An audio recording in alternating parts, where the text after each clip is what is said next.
Ya, assalamualaikum warahmatullahi wabarakatuh. Nama saya Dewi Sepula Lubis dari Teknik Informatika. Ingin membuat vlog tentang router. Oke, berikut adalah penjelasan tentang router dari definisi hingga akhirnya. Check it out. Ya, ini kita ada definisi router. Ya, router merupakan perangkat jaringan yang digunakan untuk menghubungkan beberapa network yang berbeda. Maksud beda di sini adalah beda alamat jaringan atau alamat subnet masknya. Seperti misalnya menghubungkan jaringan kantor dengan jaringan internet. Karena berfungsi untuk menghubungkan beberapa jaringan, maka router memiliki minimal dua network interface. Ya, ini contoh uh, MikroTik router board ya. Kemudian cara kerja router. Ya, fungsi utama router adalah merutekan paket informasi.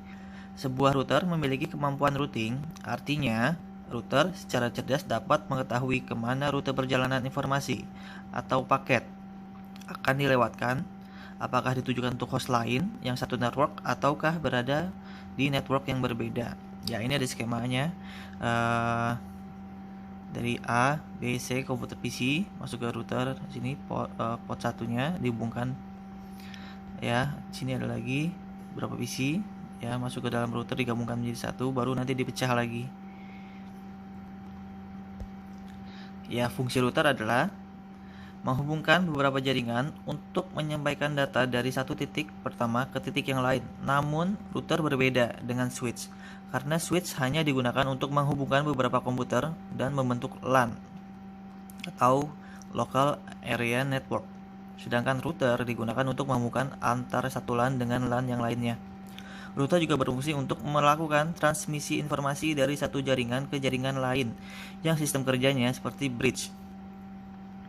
Fungsi terakhir dari router menghubungkan jaringan lokal ke sebuah koneksi DSL atau biasa disebut DSL router. Router ini umumnya memiliki firewall untuk melakukan penapisan paket berdasarkan sumber serta alamat tujuannya. Namun tidak semua router memiliki fungsi yang sama. Router yang memiliki fitur penapisan paket dapat juga disebut sebagai packet filtering router. Fungsi umum router ini memblokir lalu lintas data yang dipancarkan secara broadcast untuk mencegah terjadinya broadcast storm, yang biasa menyebabkan kinerja jaringan melambat. Next, ya ada jenis-jenis router ya. Ini ada 3. Pertama, ini ada router aplikasi. Oke, router aplikasi jenis ini adalah sebuah aplikasi yang bisa Anda lakukan instalasinya pada sistem operasi komputer. Hal ini membuat sistem operasi komputer tersebut dapat bekerja seperti router, misalnya aplikasi WinGate, WinProxy, WinRoot, Spygate, dan sebagainya. Ini ada gambarnya ya. Router aplikasi ini diinstal di sistem operasi komputer. Kedua, ada router hardware. Jenis ini merupakan hardware yang memiliki kemampuan seperti router hingga memudahkan Anda untuk membagi IP address.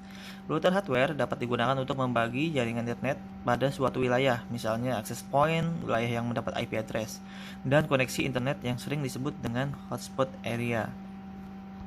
Ya, ini ada contoh gambarnya router hardware. Oke. Kemudian ada yang ketiga, router PC.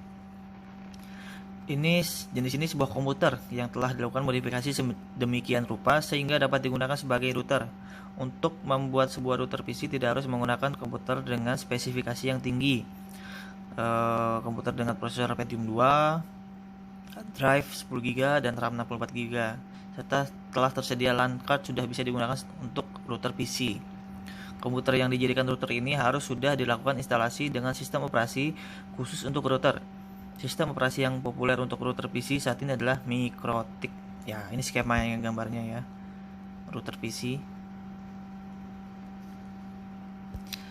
Oke, prinsip cara kerja routing statis. Di sini dibagi menjadi 3 bagian, yaitu administrator jaringan yang mengkonfigurasi router. Kemudian router melakukan routing berdasarkan informasi dalam routing. Lalu routing statik digunakan untuk melewatkan data. Ini skemanya ya, cara kerja routing statis. Oke, terima kasih sudah mendengarkan. Ya, oke, gimana sudah mendengarkan definisi tadi tentang router kan? Ya, semoga penjelasan tadi dapat menambah wawasan kalian. Oke, semoga dapat untuk digunakan untuk hal-hal lain yang lebih bermanfaat juga. Ya, sekian dari saya, dari Psikologis. Assalamualaikum warahmatullahi wabarakatuh. Stay safe, stay healthy, don't forget to subscribe di pojok sini ya. Bye.